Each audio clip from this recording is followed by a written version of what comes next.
Have you ever wondered what makes a culture? Or why some people love one culture but dislike another? Today's video will discuss the definition of culture and how we can all appreciate other cultures more. Be sure to listen for the question of the day so you can leave your answer in the comments. For the Love of Language and Writing presents Sociology. What is culture? Advanced level. Humans are social creatures.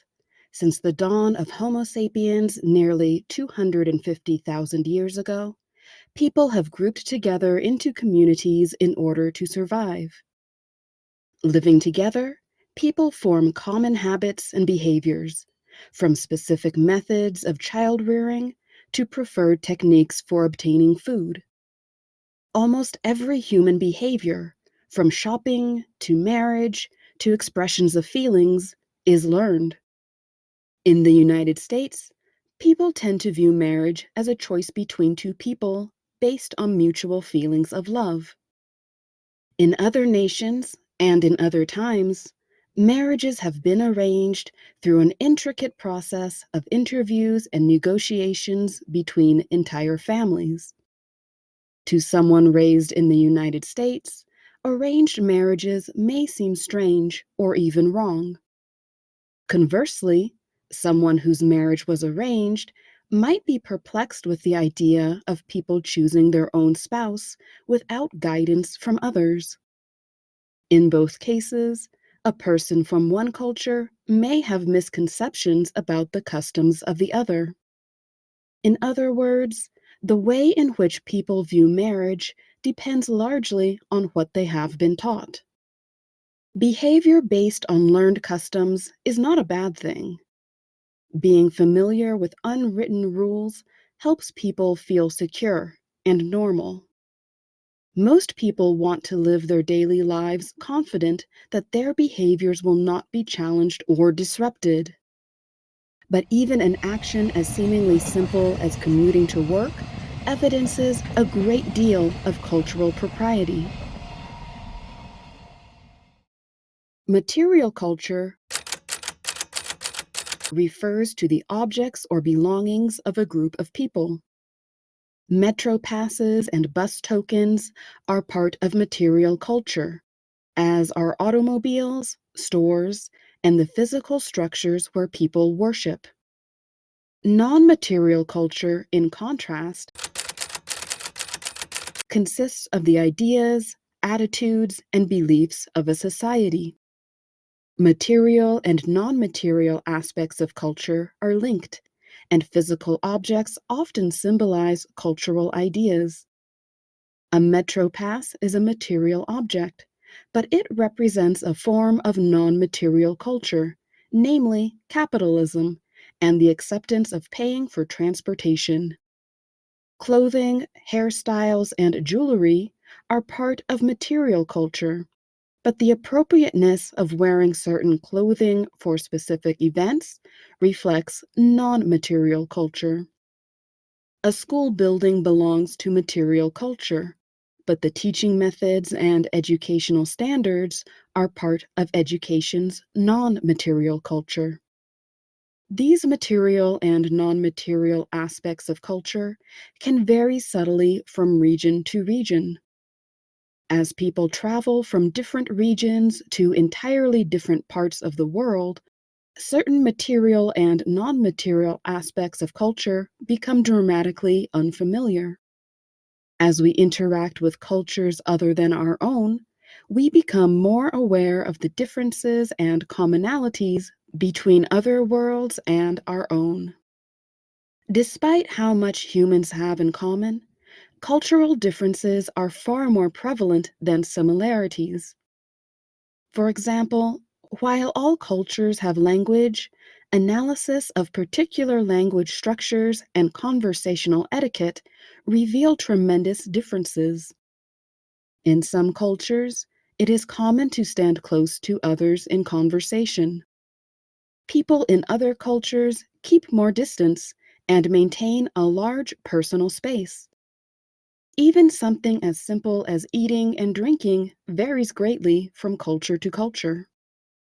The way cuisines vary across cultures fascinates many people. Some travelers pride themselves on their willingness to try unfamiliar foods, like celebrated food writer Anthony Bourdain, while others return home expressing gratitude for their native culture's fare. Some people might express disgust at other cultures' cuisine, while they don't question their own eating habits. And now it's time for our question of the day. What is one part of your culture that others may find strange? Practice your English by leaving a comment below. If you find this video helpful, give it a like so it can reach more people like you who are working hard to improve their English. And don't forget to subscribe and click the bell icon so you can be notified of new videos when they come out. Now, back to the video. Such attitudes are an example of ethnocentrism, or evaluating and judging another culture based on how it compares to one's own cultural norms. Ethnocentrism involves a belief or attitude that one's own culture is better than all others. A high level of appreciation for one's own culture can be healthy. A shared sense of community pride, for example, connects people in a society. However, ethnocentrism can lead to disdain or dislike for other cultures and could cause misunderstanding and conflict. People with the best intentions sometimes travel to a society to help its people because they see them as uneducated or backward, essentially inferior. In reality, these travelers are guilty of cultural imperialism, the deliberate imposition of one's own cultural values on another culture. Europe's colonial expansion, begun in the 16th century, was often accompanied by a severe cultural imperialism. European colonizers often viewed the people in the lands they colonized as uncultured savages who were in need of European governance, dress, religion, and other cultural practices. A more modern example of cultural imperialism may include the work of international aid agencies who introduce agricultural methods and plant species from their countries while overlooking indigenous varieties and agricultural approaches that are better suited to the particular region. Ethnocentrism can be so strong that when confronted with all of the differences of a new culture, one may experience disorientation and frustration. This is called culture shock. As people experience unanticipated differences from their own culture, discomfort and doubts about how to behave appropriately in the new situation appear. Eventually, as people learn more about a culture, they recover from culture shock. Culture shock may appear because people aren't always expecting cultural differences. Anthropologist Ken Barger discovered this when he conducted a participatory observation in an Inuit community in the Canadian Arctic. Originally from Indiana, Barger hesitated when invited to join a local snowshoe race. Sure enough, he finished last, to his mortification. But the tribal members congratulated him, saying, "You really tried." In Barger's own culture, he had learned to value victory. To the Inuit people, winning was enjoyable, but their culture valued survival skills essential to their environment. How hard someone tried could mean the difference between life and death. Over the course of his stay, Barger participated in caribou hunts, learned how to take shelter in winter storms, and sometimes went days with little or no food to share among tribal members. Trying hard and working together, to non-material values were indeed much more important than winning. During his time with the Inuit tribe, Barger learned to engage in cultural relativism. Cultural relativism is the practice of assessing a culture by its own standards, rather than viewing it through the lens of one's own culture. Practicing cultural relativism requires an open mind and a willingness to consider and even adapt to new values and norms.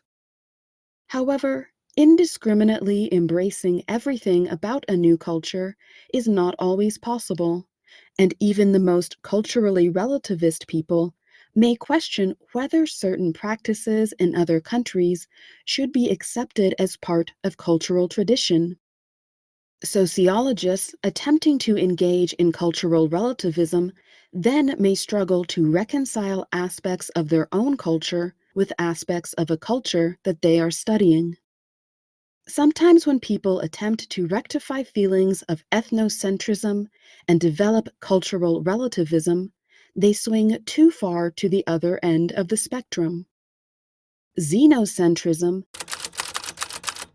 is the opposite of ethnocentrism, and it refers to the belief that another culture is superior to one's own.